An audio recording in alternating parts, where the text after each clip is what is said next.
Coach, obviously this season has been just so many different layers that have come through for you guys. You guys went from unranked at the beginning of the season to making it to the top 10. First time getting a top 5 win against an opponent on the road this season. Game winners, the whole shebang. I'm just wondering, what's it been like coaching for you this season with this Oregon State squad this year? Fun, refreshing. It's coming off a year last year where we didn't make the postseason. Was felt tragic, honestly. So this year, you enter it with hope to get back to business, basically, get back to who we are, the expectations that had been built over so long and so many years of success, and then to experience that and to watch the group get to experience what they came here to do. It was just nothing but fun and joy, and so that's what this group is. This group just is how they seem. I mean, they have a great time every day, and they're hyper competitive and talented. And so, for a coach, it's been a dream scenario. I want to talk on a couple different players for you. Let's get the obvious out of the way. Let's talk about Reagan Beavers. First of all, how nice is it just not hearing from the media? When is Reagan Beavers going to be back? How is she doing? Just dealing with that over the last couple of weeks. Yeah, it's been great to have her back. Number one, the questions made sense. You just don't want anybody to have to miss a game, and we have been fortunate, to be largely healthy, throughout the year, and that's one of the things it takes. It's something that's, plagued us the last few years, just randomly, big injuries, and this year, to avoid it for the most part, has allowed us to gain so much momentum, but for Ray to have to sit out a few games, for the team to have to survive, without a hub at that point of the season, with the level of competition that we've had, and either at home against nationally ranked teams or on the road in the conference. It's all tough, but you don't want to have to hear those questions. But if you do, you hope they're short-lived, and it's great to have Ray back. What's it been like watching her from her freshman year to her sophomore season? Because I don't know, at least as a player from her freshman watching, I don't think you really know the level of impact you're going to have until you hit the court. And she's had an immediate impact since day one. What's it been like for you as a coach watching her grow to be the focal point of this offense and be one of the leaders of this team? Yeah. Well, you knew what she was going to bring, for sure. I mean, she's going to bring high character, great athletes, power, strength, skill, and a competitiveness. What I've been most impressed with was just her humility. I mean, there's no way anybody comes into this level and knows it all. I don't care how good you are. And, for the most highly decorated, I think it's the most difficult because you've had so much success. And Ray, it didn't seem like that with her. She just came in so humble, wanting to learn more, wanting to experience what's next, playing through mistakes, and then adapting her game. And so we've seen her really grow, as a basketball player through her time. And she had about as strong a foundation as you can imagine coming in, and then has took every step, just with such a humility and grace that she's just been able to add layers to her game. And so now, to be such a great defensive player and have that kind of presence, and then, to learn to play away from the basket, and I don't know. So it's been beautiful to watch, and she's such a great example to everyone. Let's talk about another player that's really special on this team, and that's Talia. And I want to kind of go back to that game winner against UCLA. She opened up to all of us, explaining that after that shot that she had gone to you, and she said she thanks you for believing in her and obviously giving her this shot here at Oregon State, and just the emotion, the pureness of what was going through her mind after that day. Forget the wins, forget the losses, forget the NCAA tournament berths you guys have had. Are those the moments for you as a coach that kind of keep you going and keep doing this job that you're doing before balance? Well, that's the pinnacle. Those are the pinnacle moments. I do it for lots of reasons, and so as a teacher, which is how I see myself, those moments stick. They're few and far between when you have opportunities for that. And so you just, as a coach, you pray at some point that they see themselves as you see them. And with Talia, from day one, I've seen greatness from day one in every way. So smart, so skilled, such a competitor, all the tools. And so when it comes together and she sees herself that way, it's that relationship that you have, a coach-player, that that is the reason I do what I do. And then those moments, though, I don't expect those moments. Those moments are bonuses, and so yeah, that was a very special moment after that game for us to share. And I love these kids. I want that for everyone, And so for Talia to watch her development over the years has been, just a joy. What's been the biggest surprise for you this season?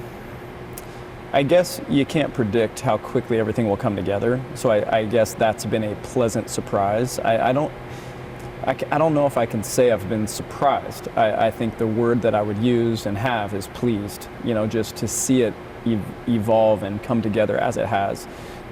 You look at the potential of each person, you look at the collective potential before the year as you're kind of trying to put the puzzle together as best you can when you have some uncertain parts. It's like a puzzle, but the pieces change, and so do they still fit, and how do you make them fit?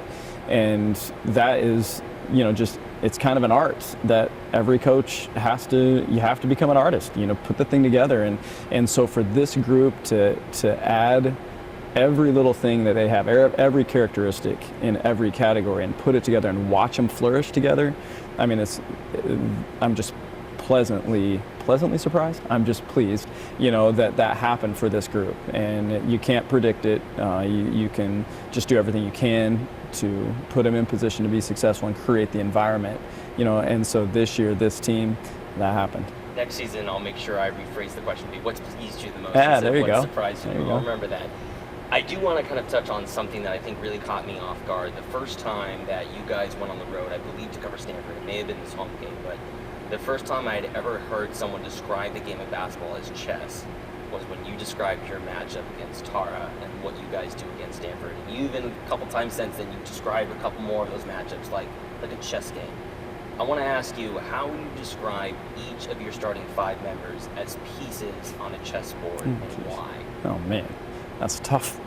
Well, I don't know chess that well. Clearly, I 0-3 against those guys this year, to this point anyway. Man, I don't know. I thought that would stump you. It did. It has. So that's an impossible question for me to answer. I don't know. I would just say, they fit together well. They are all each individually unique and collectively impactful, and so it has come together, and we have to include Kelsey in that as well, because she started most of the year. Tamia came off the bench, but I've always said we have 6 starters, so we have an extra piece on the board, I guess. But I just think that they complement each other so well, so it's a perfect chess set. I was going to ask you each player on the team, so I'm grateful I didn't do that. I thought I would limit it. So oh my goodness. Didn't know how much chess you played in your spare time. I was like, not maybe enough, he's thought apparently. about that. I was even thinking, I was like, maybe like Reagan's the queen because she's so versatile, and maybe like Donna's kind of like the knight but I was like, I might as well ask him. Okay. I play a lot of chess, so that's why it really okay, next time I'll ask you that question. Yeah, that's fine. Hey, you want to play a game of chess? I'm all for it, so I'm always down to play chess against somebody. I do want to ask about some of these freshmen, though, because there have been a lot of people that have stepped up. Can you just try to go over a couple of the players, Donna and a few of the others, about Kennedy, what the level of impact they've had on this team, both in the games and even just off the court, and just building what this squad has kind of become this season? Well, all 3 of them have had a huge impact. That's evident. They've had huge roles at different times. Donna has been the one that's had the ball in her hands more than anybody else this year, at the point. And that's true on the defensive end as well. She sets the tone at every possession by being that first defender, defending the ball coming up the floor. And so massive impact. Her steadiness, her calm, just rubs off on everyone and has an impact throughout the roster. I've loved to see her expand her offensive game. That has been huge for us. I think of the Colorado game, where we were kind of in an offensive drought, and she said, enough of this. I'm going to go do something about this. And next thing you know, she's at the bucket 3 times in a row, and we're back in the game. And it was no looking back after that. Kennedy has had a very similar role. Not as many minutes, but very similar. She brings so much energy to the floor, is so explosive to the rim, such a great defender, and then just magic in the open court, and has an emerging offensive game, of course, but I've loved both of them as floor leaders this year, and I think they've both played beyond their years in that role, in that position. And then, Dom just continues to get better and better. I think the game, she plays so fast. She's such an incredible athlete and is so fearless and impacts the game in every way, both ends of the floor. It's been really, for a coach, enjoyable to watch her just have the game slow down, for her, and so her reads are better, her efficiencies are up because of it, and then she's such a competitor. She's hit huge shots in huge moments, and we can trust her in any situation. And so all three of them have had dreamy freshman seasons, in my opinion. What's the hardest part about being a head coach for you, right? Is it the coaching of the players? Is it the scheming for the matchups? Or is it even just balancing what it's like being a coach and kind of that family life and figuring out how to make that work? What's the toughest part for you?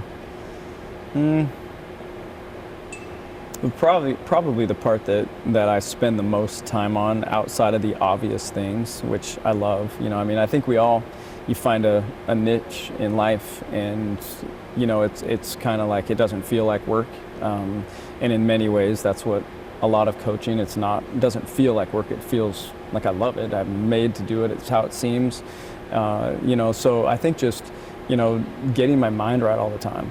I just think managing, just the personal side of things so that I can be what the group needs every minute, and taking it all and taking the emotions and managing the emotions so that you can be what the group needs. I think that is not easy. I think that's why a lot of people make mistakes, and that's why a lot of people burn out maybe. And so you could easily work this job 24/7, 365.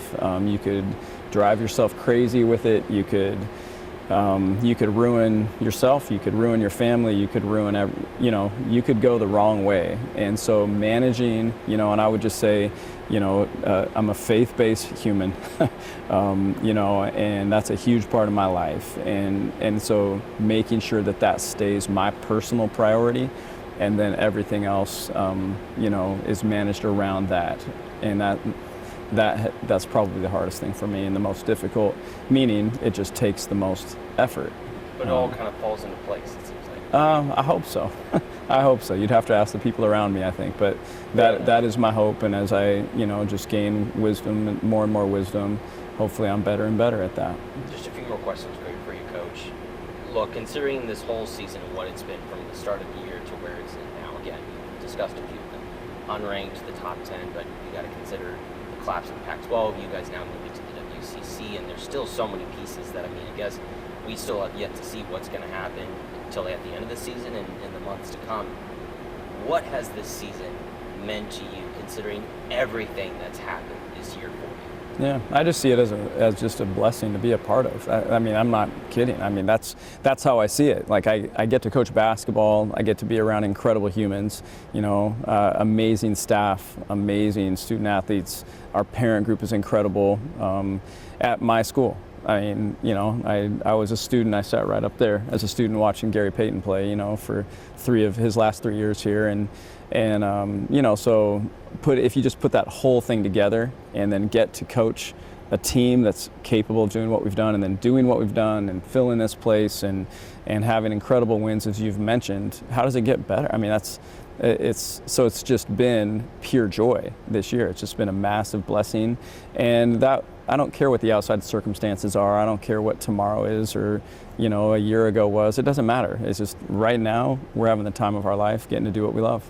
Is this one of your favorite seasons you think you've ever coached? I've had a lot of great ones, and what I say by that is I'm getting to coach a lot of incredible people over the years, and I'm talking 28 years, or I think this is 33 or something like that overall since I've been on a bench, and starting out at Sandy M. Christian as a volunteer assistant. It's hard to choose. I would say this team I've had, it's hard to put teams above other teams, but this team's got to be near the top. Just what they've done, the way they've done it, and the success we've had, and some of those wins that you've mentioned have been, ones that you just won't forget. And so it's been incredible. I don't know this personally, so I feel like I've got to ask this, but what inspired you to be a coach first? Yeah, growing up a coach's son. My dad was a high school boys JV coach. Never wanted to be a varsity coach. He did other stuff in the summer, and so a teacher coach. My mom taught. So teaching was always kind of a thought process for me. Of course, that's what I knew. And then I grew up in the gym, and my dad let me be everywhere he was. So I'm 5 years old. I mean, I still have people come up to me and say, "I remember when you were just a little tiny guy dribbling the ball before games at Hillsborough High School, and then Glencoe High School," and so it just became larger than life. And then the varsity coach, Barry Adams, a legend in our state here for boys high school basketball, let me be everywhere with the varsity team. And we were going to the state tournament every year, and I was getting out of school and riding the bus with the team, and it became who I was, and so then I tried to play as long as I could. I played through high school, and then, when that, dream ended of being Michael Jordan and playing out here or someplace like it, then it's how do I stay in the game, and the logical thing was, teach, coach like my dad, and so that led on this path, and next thing I know, my little sister's, turning into an all-state player, a state champion here in the state of Oregon, and then a player at George Fox. Next thing you know, I'm her assistant coach. The head coach, Sherry Merle, let me be her assistant, for $2,000 a year. And I was literally living the dream. And next thing you know, I'm the head coach there, and here we are 28 years later. And, it's just been a charmed journey, that I feel very fortunate to be a part of. You guys have one more question for you. Obviously, March Madness tournament coming up.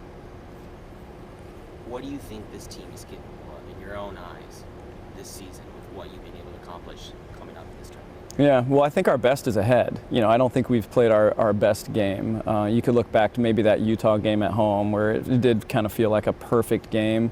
But even in that, some matchups are different than others. So I still feel like we're still young, we're still developing, our best is still ahead. We've come up short, obviously, to Stanford 3 times. They won the conference, so that's the best team we've seen. But we know we're right there. We know we believe we're capable of winning that game if we continue to get better and better. And so it comes down to matchups. It comes down to, luck. The ball's got to bounce your way. That's how you get to a Final Four. And you got to make the plays. And so I think this team's capable of that. We've got to play our best, but that's true of everyone this month. And this team is special, has all the ingredients. And so, I wouldn't put anything past them.